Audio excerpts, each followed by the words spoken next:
আর আমরা তো ছাগলটা কোনে গেল খুঁজে পাইতেছি না। এই যে তুই এই যে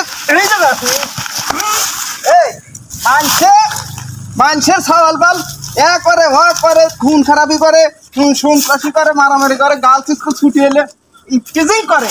আমি তো ঠিকই করি, আমি তো পড়াশোনা করি, কলেজে যাই, তারপর তুমি মারছো কেন আমাকে? তুই ঘুমে থেকে উঠবি বেলা 12টার সময়, ঘুমে থেকে উঠে বেলা যায় ইফটিজিং করবি। তোর মতো ছেলে আমার না থাকাই ভালো, কারণ থানায় কোনো মামলা নাই, কোর্ট কাছারি। হ্যাঁ তুই করিসটা কি, তোর কামটা কি?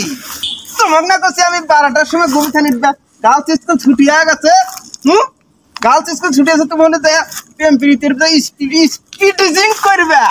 হ্যাঁ সেটা তোমার খবর নাই, তুমি এসে এখানে খারাপ থাকা। হ্যাঁ তুমি যদি 2-4টা কিছু খুন খারাপি বা 2-4টা ইফটিজিং বা 2-4টা রেপ নাই করো, তাহলে কি আমার মানুষে চিনবো তুমি আমার পোলা? তুমি অকাম কুকাম করে বেড়াও না, সোনার 5 জন